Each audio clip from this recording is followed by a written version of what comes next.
जय श्री हरि विष्णु दर्शकों, स्वागत है आप सभी का गरुड़ पुराण के अध्याय 1 में। नैमिषारण्य में स्वर्ग लोक की प्राप्ति की कामना से शौनकादि ऋषियों ने एक बार सहस्त्र वर्ष में पूर्ण होने वाला यज्ञ प्रारंभ किया। एक समय प्रातः काल के हवनादि कृत्यों का संपादन करके उन सभी मुनियों ने सत्कार किए गए आसनासीन सूत जी महाराज से आदर पूर्वक यह पूछा। ऋषियों ने कहा, हे सूत जी महाराज, आपने सुख देने वाले देवमार्ग का सम्यक निरूपण किया है। इस समय हम लोग भयावह यम मार्ग के विषय में सुनना चाहते हैं। आप सांसारिक दुखों को और उस क्लेश के जी बोले हैं। मुनियों, आप लोग सुने, मैं अत्यंत दुर्गम यम मार्ग के विषय में कहता हूँ, जो पुण्यात्मा जनों के लिए सुखद और पापियों के लिए दुखद है। गरुड़ जी के पूछने पर भगवान विष्णु ने उनसे जैसा कुछ कहा था, मैं उसी प्रकार आप लोगों के संदेह की निवृत्ति के लिए कहूँगा। किसी समय वैकुंठ में सुखपूर्वक विराजमान परम गुरु श्रीहरि से विंता पुत्र गरुड़ जी ने विनय से झुककर पूछा। गरुड़ जी ने कहा, हे देव, आपने भक्ति मार्ग का अनेक प्रकार से मेरे समक्ष वर्णन किया है और भक्तों को प्राप्त होने वाली उत्तम गति के विषय में भी कहा है। अब हम भयंकर यम मार्ग के विषय में सुनना चाहते हैं। हमने सुना है कि आपकी भक्ति से विमुख प्राणी नरक में जाते हैं। भगवान का नाम सुगमता पूर्वक लिया जा सकता है। जिह्वा प्राणी के अपने वश में है तो भी लोग नरक में जाते हैं। ऐसे अधम मनुष्यों को बार बार धिक्कार है। इसलिए हे भगवान, पापियों को जो गति प्राप्त होती है तथा यम मार्ग में जैसे वे अनेक प्रकार के दुख प्राप्त करते हैं, उसे आप मुझसे कहें। श्री भगवान बोले, हे पक्षींद्र सुनो, मैं उस यम मार्ग के विषय में कहता हूँ जिस मार्ग से पापी जन नरक की यात्रा करते हैं और जो सुनने वालों के लिए भी भयावह है। हे तार्थ्य, जो प्राणी सदा पाप परायण है, दया और धर्म से रहित हैं, जो दुष्ट लोगों की संगति में रहते हैं, सत्शास्त्र और सत्संगति से विमुख है, जो अपने को स्वयं प्रतिष्ठित मानते हैं, अहंकारी हैं तथा धन और मान के मद से चूर हैं, आसुरी शक्ति को प्राप्त हैं तथा दैवी संपत्ति से रहित हैं, जिनका चित्त अनेक विषयों में आसक्त होने से भ्रांत हैं, जो मोह के जाल में फंसे हैं और कामनाओं के भोग में ही लगे हैं, ऐसे व्यक्ति अपवित्र नरक में गिरते हैं। जो लोग ज्ञानशील हैं, वे परम गति को प्राप्त होते हैं। पापी मनुष्य दुखपूर्वक यम यातना प्राप्त करते हैं। पापियों को इस लोक में जैसे दुख की प्राप्ति होती है और मृत्यु के पश्चात वे जैसी यम यातना को प्राप्त होते हैं, उसे सुनो। यथोपार्जित पुण्य और पाप के फलों को पूर्व में भोग कर कर्म के संबंध से उसे कोई शारीरिक रोग हो जाता है। आधि अर्थात मानसिक रोग और व्याधि अर्थात शारीरिक रोग से युक्त तथा जीवन धारण करने की आशा से उत्कंठित उस व्यक्ति की जानकारी के बिना ही सर्प की भांति बलवान काल उसके समीप आ पहुंचता है। उस मृत्यु की संप्राप्ति की स्थिति में भी उसे वैराग्य नहीं होता। उसने जिनका भरण पोषण किया था, उन्हीं के द्वारा उसका भरण पोषण होता है। वृद्धावस्था के कारण विकृत रूप वाला और मरणाभिमुख वह व्यक्ति घर में अवमानना पूर्वक दी हुई वस्तुओं को कुत्ते की भांति खाता हुआ जीवन व्यतीत करता है। वह रोगी हो जाता है, उसे मंदाग्नि हो जाती है और उसका आहार तथा उसकी सभी चेष्टाएं कम हो जाती हैं। प्राण वायु के बाहर निकलते समय आंखें उलट जाती हैं, नाड़ियां कफ से रुक जाती हैं, उसे खांसी और श्वास लेने में प्रयत्न करना पड़ता है तथा कंठ से घुर घुर से शब्द निकलने लगते हैं। चिंतामग्न स्वजनों से घिरा हुआ तथा सोया हुआ वह व्यक्ति कालपाश के वशीभूत होने के कारण बुलाने पर भी नहीं बोलता। इस प्रकार कुटुंब के भरण पोषण में ही निरंतर लगा रहने वाला अजितेंद्रिय व्यक्ति अंत में रोते बिलखते बंधु बांधवों के बीच उत्कट वेदना से संज्ञा शून्य होकर मर जाता है। हे गरुड़, उस अंतिम क्षण में प्राणी को व्यापक दिव्य दृष्टि प्राप्त हो जाती है, जिससे वह लोक परलोक को एकत्र देखने लगता है। अतः चकित होकर वह कुछ भी नहीं कहना चाहता। यमदूतों के समीप आने पर भी सभी इंद्रियां विकल हो जाती हैं, चेतना जड़ीभूत हो जाती है और प्राण चलायमान हो जाते हैं। आतुरकाल में प्राण वायु के अपने स्थान से चल देने पर एक क्षण भी एक कल्प के समान प्रतीत होता है और 100 बिच्छुओं के डंक मारने जैसी पीड़ा होती है, वैसी पीड़ा का उस समय उसे अनुभव होने लगता है। वह मरणासन व्यक्ति फेन उगलने लगता है और उसका मुख लार से भर जाता है। पापीजनों के प्राणवायु अधोद्वार अर्थात गुदामार्ग से निकलते हैं।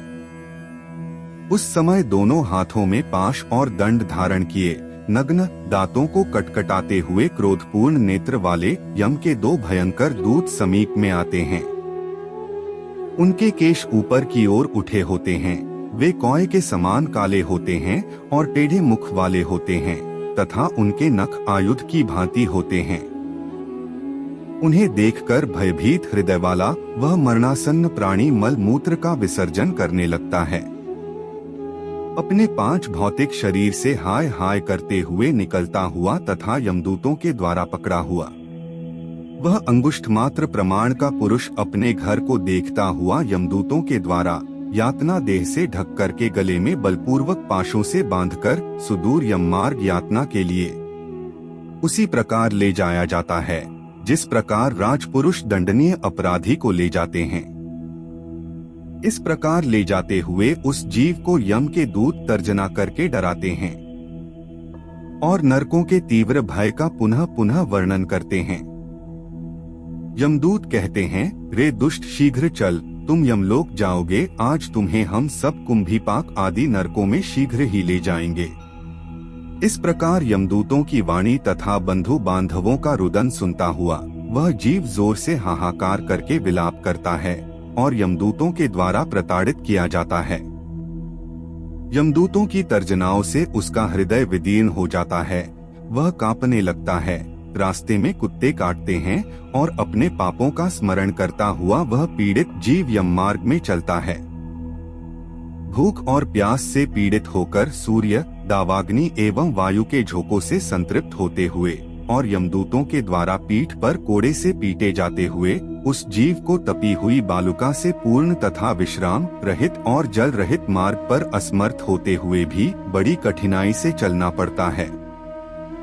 थककर जगह जगह गिरता और मूर्छित होता हुआ वह पुनः उठकर पापीजनों की भांति अंधकारपूर्ण यमलोक में ले जाया जाता है।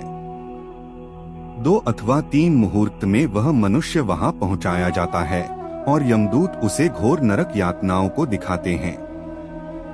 मुहूर्त मात्र में यम को और नारकीय यातनाओं के भय को देखकर वह व्यक्ति यम की आज्ञा से आकाश मार्ग से यमदूतों के साथ पुनः इस लोक अर्थात मनुष्य लोक में चला आता है।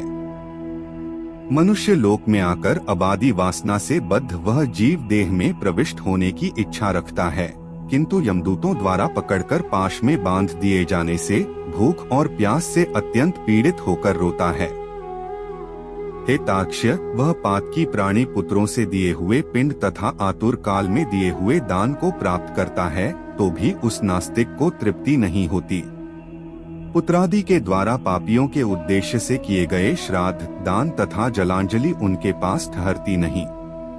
अतः पिंडदान का भोग करने पर भी वे क्षुधा से व्याकुल होकर यम मार्ग में जाते हैं। जिनका पिंडदान नहीं होता वे प्रेत रूप में होकर कल्पपर्यंत निर्जन वन में दुखी होकर भ्रमण करते रहते हैं। सैकड़ों करोड़ कल्प बीत जाने पर भी बिना भोग किए कर्म फल का नाश नहीं होता और जब तक वह पापी जीव यातनाओं का भोग नहीं कर लेता तब तक उसे मनुष्य शरीर भी प्राप्त नहीं होता। हे पक्षीराज, इसलिए पुत्र को चाहिए कि वह 10 दिनों तक प्रतिदिन पिंडदान करे। हे पक्षश्रेष्ठ, वे पिंड प्रतिदिन 4 भागों में विभक्त होते हैं। उनमें 2 भाग तो प्रेत के देह के पंचभूतों की पुष्टि के लिए होते हैं, तीसरा भाग यमदूतों को प्राप्त होता है और चौथे भाग से उस जीव को आहार प्राप्त होता है। 9 रात दिनों में पिंड को प्राप्त करके प्रेत का शरीर बन जाता है और 10वें दिन उसमें बल की प्राप्ति होती है। हे खग, मृत व्यक्ति के देह के जल जाने पर पिंड के द्वारा पुनः 1 हाथ लंबा शरीर प्राप्त होता है, जिसके द्वारा वह प्राणी यमलोक के रास्ते में शुभ और अशुभ कर्मों के फल को भोगता है। पहले दिन जो पिंड दिया जाता है उससे उसका सिर बनता है, दूसरे दिन के पिंड से ग्रीवा अर्थात गर्दन और स्कंध अर्थात कंधे तथा तीसरे पिंड से हृदय बनता है। चौथे पिंड से पृष्ठभाग अर्थात पीठ, पांचवें से नाभि, छठे तथा सातवें पिंड से क्रमशः कटी अर्थात कमर और गुह्यांग उत्पन्न होते हैं। आठवें पिंड से उरु अर्थात जांघें और नवें पिंड से जानू अर्थात घुटने तथा पैर बनते हैं। इस प्रकार 9 पिंडों से देह को प्राप्त करके 10वें पिंड से उसकी क्षुधा और तृषा भूख प्यास ये दोनों जागृत होती हैं। इस पिंडज शरीर को प्राप्त करके भूख और प्यास से पीड़ित जीव 11वें तथा 12वें 2 दिन भोजन करता है। 13वें दिन यमदूतों के द्वारा बंदर की तरह बंधा हुआ वह प्राणी अकेला उस यम मार्ग में जाता है। हे खग, मार्ग में मिलने वाली वैतरणी को छोड़कर यमलोक के मार्ग की दूरी का प्रमाण 86,000 योजन है। वह प्रेत प्रतिदिन रात दिन में 247 योजन चलता है। मार्ग में आए हुए इन 16 नगर को पार करके पातकी व्यक्ति धर्मराज के भवन में जाता है। सौम्यपुर, सौरिपुर, नगेंद्र भवन, गंधर्वपुर, शैलागम, क्रौचपुर, क्रूरपुर, विचित्र भवन, बहवापतपुर, दुखदपुर, नानाक्रंदपुर, सुतप्त भवन, रौद्रपुर, पयोवर्षणपुर, शीताढ्यपुर तथा बहुभीतिपुर को पार करके इनके आगे यमपुरी में धर्मराज का भवन स्थित है। यमराज के दूतों के पाशों से बंधा हुआ पापी जीव रास्ते भर हाहाकार करता रोता हुआ अपने घर को छोड़ करके यमपुरी को जाता है। इस प्रकार गरुड़ पुराण के अंतर्गत सारोद्धार में पापियों के इस लोक तथा परलोक के दुख का निरूपण नामक पहला अध्याय पूर्ण हुआ।